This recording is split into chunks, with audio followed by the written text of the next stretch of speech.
We'll give you a brief introduction. First of Klein, very briefly for who of you don't know us. We are a management consulting company with integrated market research capabilities. We've been around since the 1960s. We are a global presence. We specialized in following the chemicals and materials industries, and one of our specialties that we have been following since the 1970s has been I&I chemicals. And that is what this presentation is going to be about. So if you go to the next slide. If we look at the overall global cleaning chemicals market, we estimate that market to be around $180 billion, and that's a 1990 number, so before the COVID crisis hit. We estimate that about 11% is industrial and institutional. And as you can see from the pies as well, I mean, there's a much bigger percentage in North America and Europe as opposed to Latin America, with smaller presence of the I&I market in the Middle East, Asia, and rest of the world. But as you also can see, Asia is overall the largest market with $60 billion. Next, please. Looking at the value chain for these chemicals, it's quite complex. Starting on the left, you can see that raw material suppliers such as BASF, Dow, Nouryon, for instance, Shell, Ineos, Sasol, they supply directly either to the formulators, or they can also supply into the ingredient suppliers. What you can also see is that these chemicals are going to general distributors such as, for instance, Brenntag and Azelis. A number of these companies are not downstream integrated, but you have some players like BASF, Dow, and Nouryon that do have specific business units that also focus on the ingredients. Looking at the ingredient supplier situation, that's a much more fragmented supply situation. Often you have medium-sized companies in there, or like we said, business units of larger chemical companies that focus on these areas. And typically, you know, these companies try to become specialists in certain technologies. So although the landscape may be fairly fragmented, you will still find that some of the companies are very specialized in some specific chemistries. Again, if you look at how the product is then moving further, you have direct sales to the big accounts and to the formulators. And again, through the smaller accounts, it would be targeted through the distributors. And again, we're looking at the general distributors, general chemical distributors, Brenntag, Azelis, and others, for instance.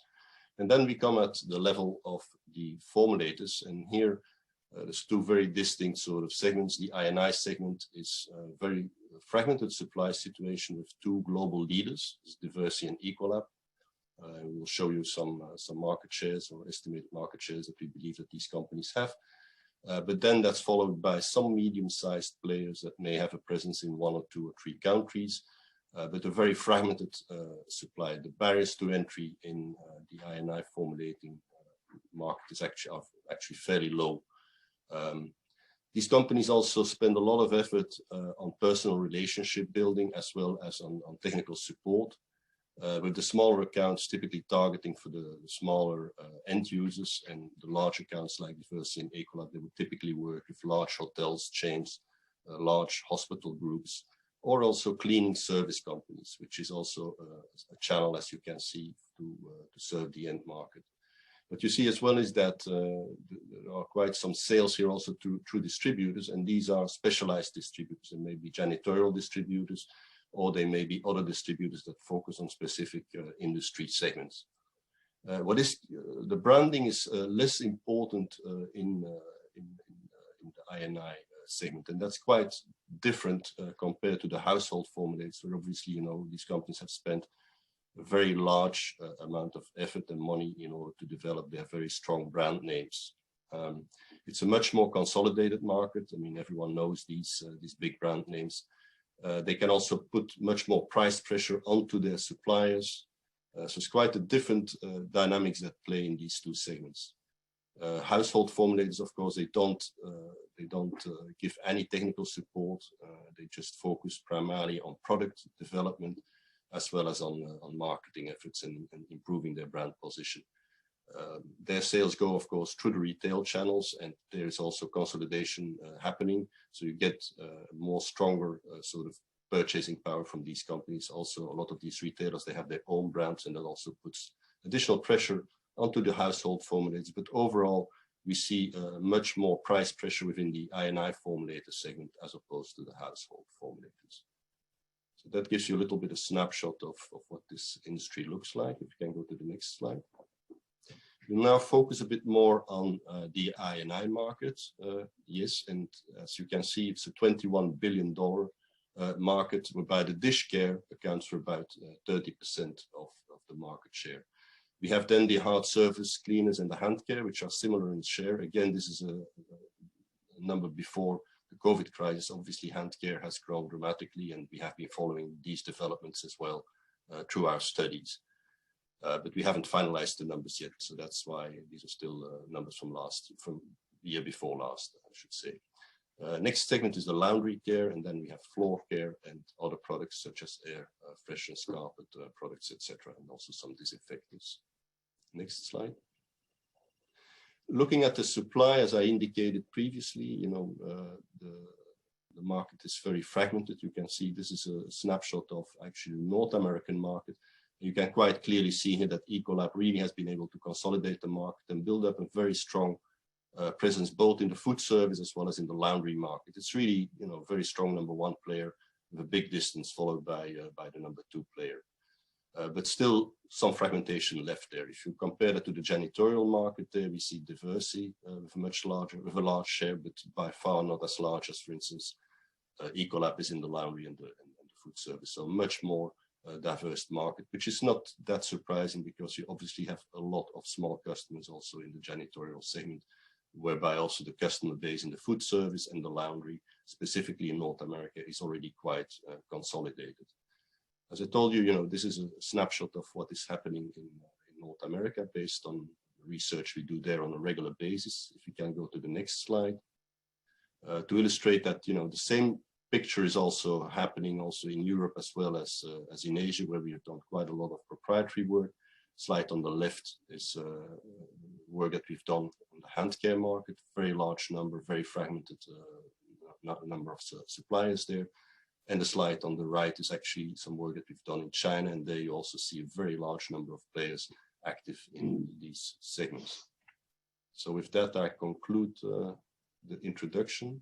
So I can go to the next one. And I thought we were going to do a poll here as well. Thank you, Yes. Mark. Yes. Go ahead, Vera. We're gonna launch a poll in 1 second here. So here we go. Laura, would you like to read the question?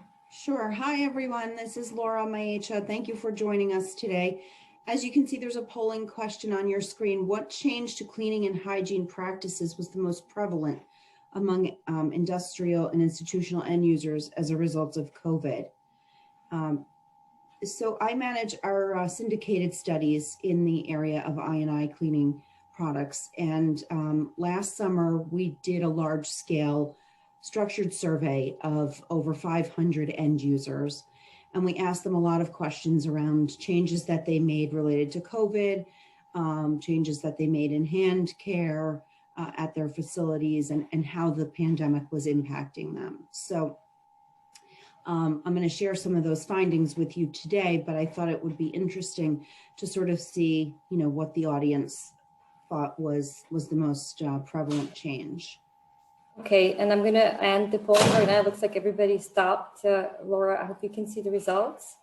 Yes, so the audience is saying that the most increased cleaning frequency got 48% of the poll. 36% said more hand sanitizers available. So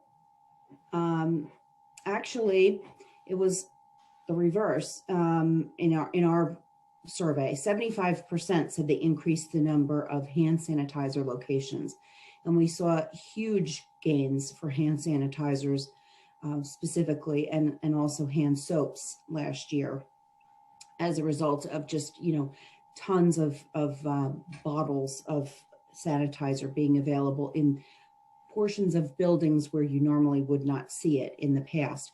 But the increased frequency of cleaning certainly was the second most prevalent change that was made. 57% noted that. And as we go down, we can see, the 51% increased pump bottles throughout their facilities. So just having them on counters and at, cashier locations, entrances, exits, even on, school buses, places that normally did not have these products. But we also saw that some shifts in terms of previous changes. For example, the increased use of antibacterial hand soaps, it's about 45% that said that, and that was actually a trend that we had seen declining prior to COVID-19 because of some concerns around antibiotic resistance with those products. So we also saw a lot of interest in touch-free dispensers for hand soaps and hand sanitizers. Certainly everyone being, uber aware of just having fewer hands touching surfaces makes the building safer for everyone. There was also an increased checking on the levels of dispensers, certainly added signage for hand washing and social distancing protocols, and also heard about 30% of the respondents said they were replacing air dryer systems in their restrooms with paper towels. So I thought that was interesting. It didn't seem to impact the brands that were being purchased of hand care products. So that was good. And we have one more polling question about how long do you think the end users foresee these changes being in effect? Give me a moment, I'll launch the question so people start polling. Ready, steady, go. I'll give you a few seconds to read through it and answer.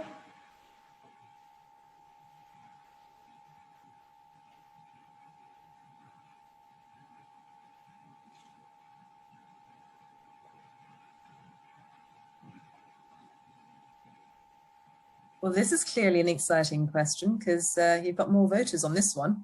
Well done. That's right, Hardeep. I see people still answering, but I'm going to stop it right now so you can follow up, Laura. Okay. Sure. So those that responded said 55 of you said they have no expected time frame to change back, that it's just kind of going to be for the foreseeable future. This is how they're going to operate their business. 21% said through the end of 2021. So let's progress to the next slide. So yeah, this one. Thank you, Vera. So 33% of those that we surveyed said they would foresee the changes happening into 2021. Overall, 73% expect that they will be long-term in nature.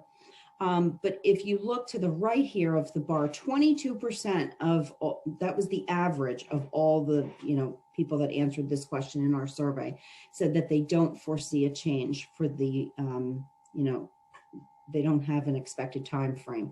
But also, if you notice on the chart here, I thought it was interesting that, so the last row on the table, if you look down at education and retailers and lodging, they were on the higher end, higher than the average. So 34% of the schools felt that there was no expected time frame for changing back, and 36% of lodging establishments, 25% of retailers, and 22% of healthcare facilities. So I think that's very telling that there certainly are, kind of long-term opportunities to continue to sell, higher volumes of these products, especially the germicidal products, hand sanitizers, hand soaps, disinfectants, sanitizers, to these facilities for quite some time.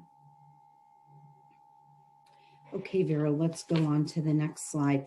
In terms of the overall impact that we foresee happening, it's been quite positive across multiple end-use segments, especially in healthcare, hospitals, long-term care facilities, the essential retail outlets that have been open throughout this entire pandemic, like grocery stores and pharmacies and mass merchandisers, they're all operating and, you know, cleaning frequently and using a lot of these germicidal products. Certainly also household cleaning products has seen a big positive impact. The contract cleaners have been, you know, kind of flat overall, as have the industrial facilities and the government facilities, just because they are, especially with the contract cleaners, a lot of the office buildings have less capacity with so many people working from home.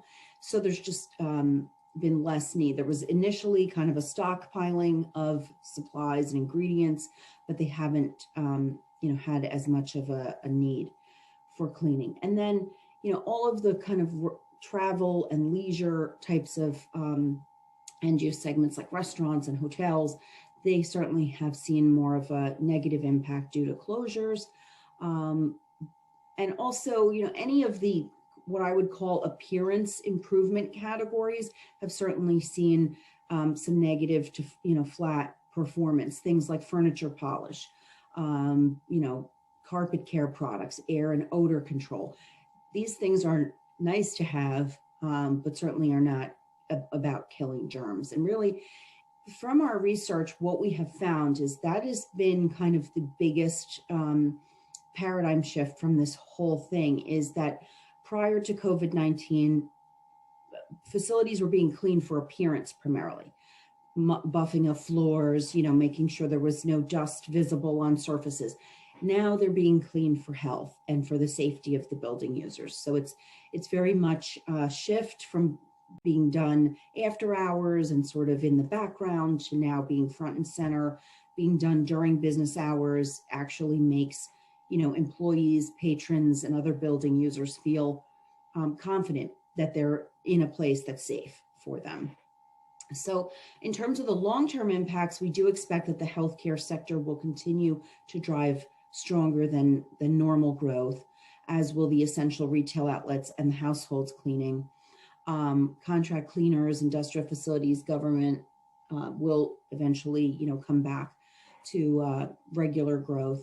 And then in the more long term, I think, you know, certainly as we all kind of get vaccinated and get back to more business as usual, we will see certainly the travel and leisure industries come back, and eventually the more of the transportation hubs and the sports facilities and those large venues with a lot of crowds will come back.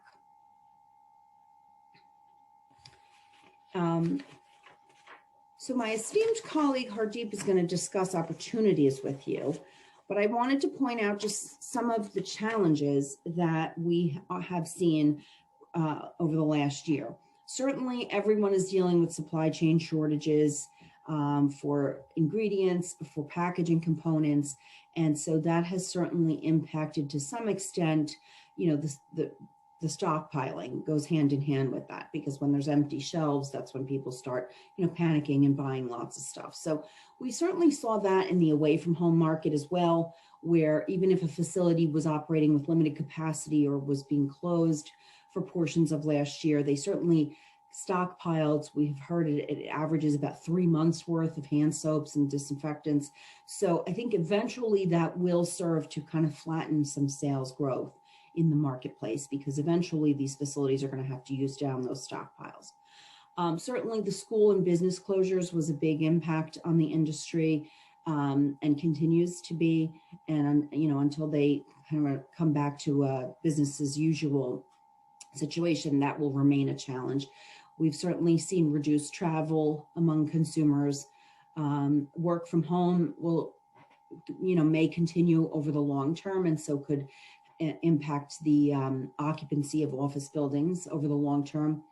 And right now, the UVC technology that we see being used in hospitals, you know, we could foresee in the future, if that trend takes off, since it just uses light technology, could lead to less demand for cleaning chemicals. But as of right now, it seems like it's pretty, you know, concentrated in the hospitals segment of the industry. So with that, I will turn it over to Hardeep. Thank you so much, Laura, with a very insightful section. I certainly liked to see the results compared to the audience results in the polling question, which is quite interesting. So now that we've actually heard Laura's, heard from our expert and her opinions on the challenges that the industry has faced, I wanted to start off with a polling question here to get your view and your perceptions on opportunities for the I&I market. So Vera, could I ask you please to put up our polling question? Yes, it's right. up. Here we go. Can you see? Everybody can see. Superb, thank you. And so the question is, where do you perceive the greatest opportunity for growth? Where do you perceive it lies? Is it in product innovation? Is it in digitalization, partnerships and licensing deals?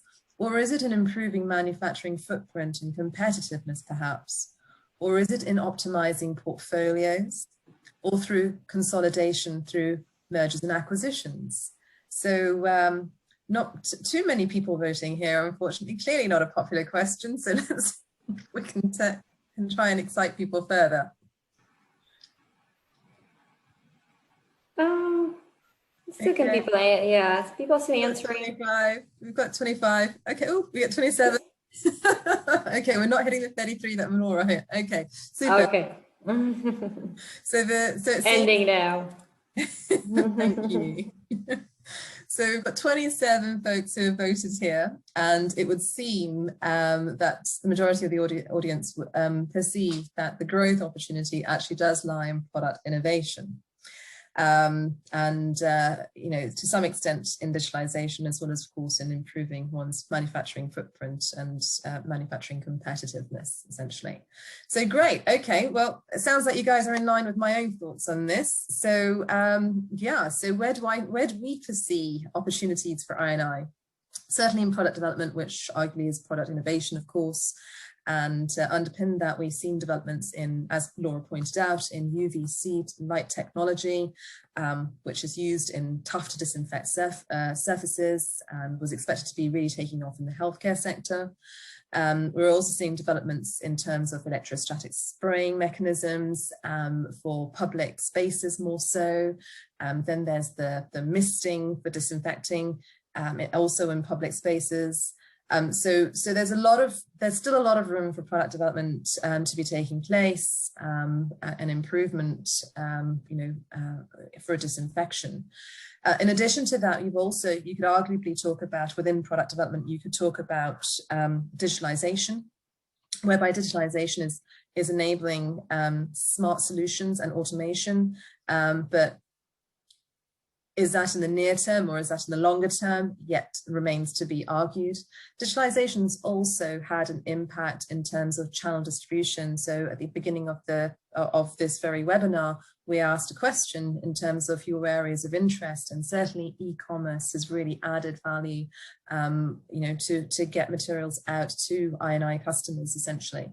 We're seeing more blurring of distribution channels, which are creating opportunities further to engage with customers across distributors, retailers, online channels, and other channels itself as well.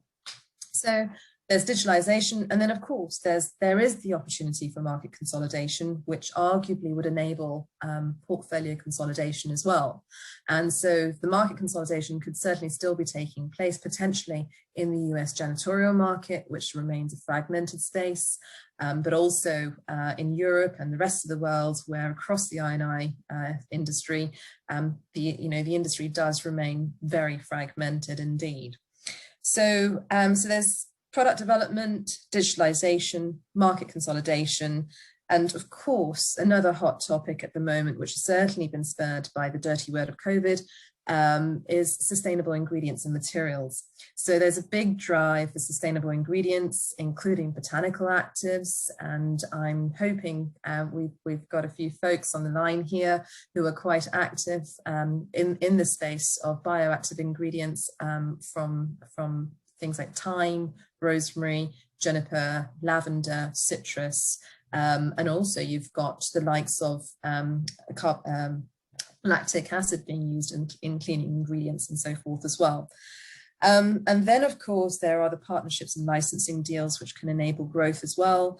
But also, COVID certainly has left a lasting impression whereby germicidal products are certainly going to be of more interest. We're going to be seeing continued growth in the LTCs and hospitals and other healthcare facilities.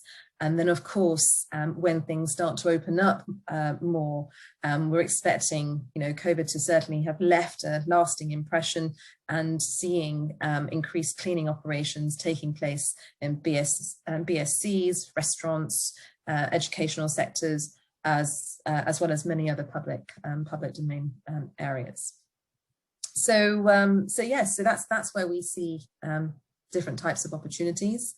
And I suppose the next slide would certainly, we've taken a couple of examples where consolidation, or what we call M&A activity, has certainly enabled companies to grow, to flourish, and reshape themselves in specific segments. We've chosen two examples here. We have Schülke and we have Diversey. These two examples are probably the most recent examples of companies that have flourished or have developed through M&A activities. Last year, we saw Schülke being divested by Air Liquide. And of course, there's been a lot of strong rumors going around about Spain's interest in Diversey and the expectation for Diversey to possibly IPO this year. So Diversey story has been absolutely incredible and very impressive. Stems back from as early as 1991, where Molson Diversey merged with Dubois Chemicals. Going on a few years later, Diversey was divested and sold to Unilever for approximately $780 million. Go on a few more years, and Unilever decided to divest Diversey Lever and sell to Johnson Wax Professional. And so you could see the value went from 780 million all the way to 1.9 billion. And of course, it probably wasn't the entire Diversey as we know it, of course, but parts of it. And then from 2002, we move on into 2009, whereby Johnson, sold a few shares or a stake, 46% of its stake in Diversey, Johnson Diversey, to CD&R. And then in 2011, I do believe it was under Ilham Kadri's leadership, perhaps, that Sealed Air, it was in 2017 that Sealed Air divested Diversey, but Sealed Air acquired Diversey from Johnson in 2011 for a value of 4.3 billion, which is a phenomenal price. And so we're expecting, and in 2017, Bain clearly came in and bought Diversey Care for 3.2 billion. So we're expecting a significant figure for this IPO. Diversey, through its acquisitions since 1991, or through its acquisition journey and merger journey, has really cemented a really good position here in Europe, albeit it's an American entity, an American organization. Competes strongly against Ecolab. However, Ecolab certainly has a market-leading position, particularly in the North Americas. But nonetheless, Diversey is doing a very good job here in Europe in marketing itself quite hard, and having a significant market share here in Europe. So in addition to Diversey, I mentioned Schülke. Schülke, this is really, this was quite enlightening looking at the journey of Schülke, having been involved in the due diligence activities last year with Schülke, on Schülke, for, unfortunately not for EQT, but certainly another private equity firm. And so Schülke's history starts in 1889, and it actually owned the Lysol brand. Lysol, as you all may be aware, is one of the antimicrobial products in the market, which is known for its ability to kill the COVID virus, essentially. And so in 1966, arguably after the war, Sterling Drug acquired Schülke & Mayr, and from that journey, We see that in 1988, Kodak, Eastman Kodak acquired Sterling Drug and therefore inherited Schülke & Mayr. In 1994, Schülke & Mayr was divested to Reckitt and Coleman, which is how the Reckitt and Coleman, or Reckitt Benckiser as we know it today, ended up with the Lysol product. But in 1996, Air Liquide made the acquisition of Schülke & Mayr. And because of the developments that have been taking place in the industrial gases industry, Air Liquide needed to be divesting some of its cash cows, of which Schülke & Mayr was one of those, and found itself being offered an impressive price for Schülke & Mayr by EQT in early 2020, in fact. And so the business, we are expecting Schülke & Mayr to really progress under the private equity ownership. We've already seen within a space of a year, EQT has already divested the personal care part of Schülke's business to Ashland, however, holds on to the healthcare part of Schülke's business, and we're expecting to see that grow in the North Americas as well as in Europe, Middle East, and to some extent in and across Asia as well. So not only are we expecting to see inorganic growth for Schülke & Mayr, which is quite typically seen under private equity ownership, but we're also expecting to see a lot more organic growth from Schülke & Mayr in the healthcare sector too. So just to, before we move on to the next slide, just to summarize on this slide, I think M&A certainly does offer, I think there is still lots of room for M&A opportunities within the I&I space. Private equity has certainly shown an interest in this space as well, as we see it with Bain's investment in Diversey, with EQT's investment in Schülke. Ardian some years ago had acquired a Laboratoire Agnos before selling to Ecolab. So we're expecting to see more PE investments taking place in this industry, and we're also expecting to see more acquisitions through strategics in this industry as well.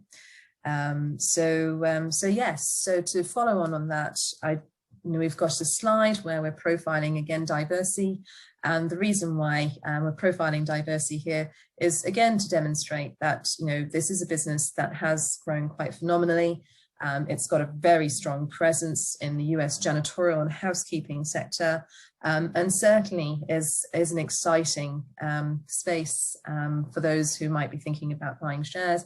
And we certainly know the Diversey business fairly well. I feel cheeky enough to say I had a good conversation yesterday, a timely good conversation yesterday with Henrik Andrews, who I think is also on this call. And the business is certainly set for more growth. And I think we're going to be seeing a phenomenal year for Diversey going forward, whether it IPOs or not.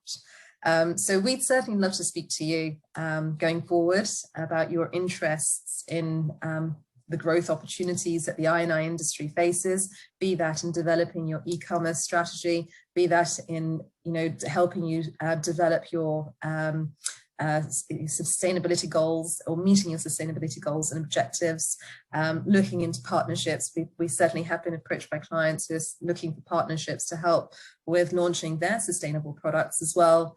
So there's still lots more for us to discuss and explore with yourselves, and we very much welcome questions and conversations around this. So Vera, over to you. Hey. Thank you, Hardeep. Actually, there was just one question. I guess we exhausted everybody with the polls we had, and a big amount of polls. The question is fairly simple. Why is the negative impact on odor control products and air fresheners is expected? I think that would be a question for Laura. Can't recall if that's what was mentioned. Laura, are you there? Yes, sure. So we saw not necessarily negative, but it was like kind of lower than normal growth in those categories. And I think most of that was driven by business closures. And it's sort of nice to have, but if you're not open, obviously, you're not using those products as much. I do think that they will come back as businesses start to reopen. And it certainly is something that is a tangible way to show that the building has been cleaned, and it makes building users safe. So I think that that's a, kind of a short-lived, more immediate impact of the pandemic on that category, but it will continue to post average or above average growth as business starts to reopen. Thank you, Laura. And I see we're waking up people right now. So another question popped up, and I think it will be for Hardeep. Perhaps to address, what opportunities are there for small and medium manufacturers of I&I products? That's a really good question. I think there are plenty of opportunities for small and medium-sized manufacturers in the I&I world. Certainly in terms of improving their manufacturing competitiveness positions, certainly in terms of partnerships and positioning themselves better, certainly in regards to working towards partnerships with companies and enabling to meet partners' sustainability goals and so forth as well. And if you're really, really interested in more growth opportunities, this is a personal perspective, and I'm really surprised I haven't seen or witnessed enough of this in the industry, is actually becoming a platform business and partnering up with a private equity firm perhaps to really build your acquisition strategy and having a manufacturing footprint in all the key markets which present growth.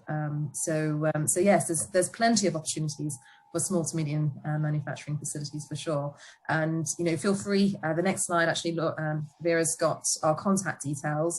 So feel free to please get in touch with us for an informal discussion that we could discuss at in more depth or otherwise. Yeah, thank you, Hardeep. Wonderful answers. And glad to hear. There are plenty of opportunities out there for everybody involved. And thank you for, I guess that was it for the questions.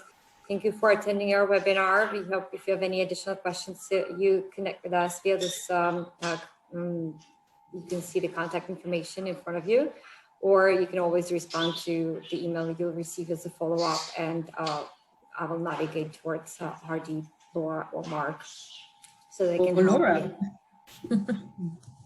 Did I say Laura? Or didn't I say? Sorry. We missed Laura. She's the key expert. I thought I said that. I thought I said that. Anyway, I'll keep it for a few moments. You see, everybody, we have quite extensive range of experts here from all sorts of directions. So I think it's super good at what they do. And they're very helpful. Very helpful, even if you ask simple questions and you just need quick answers. Okay, I think this is it, and I hope to hear from everybody soon on this call. And I'll keep this slide for one more moment in case somebody wants to take a note of the contact information, and we'll say goodbye to everybody. Thank you. Bye-bye. Bye-bye. Bye.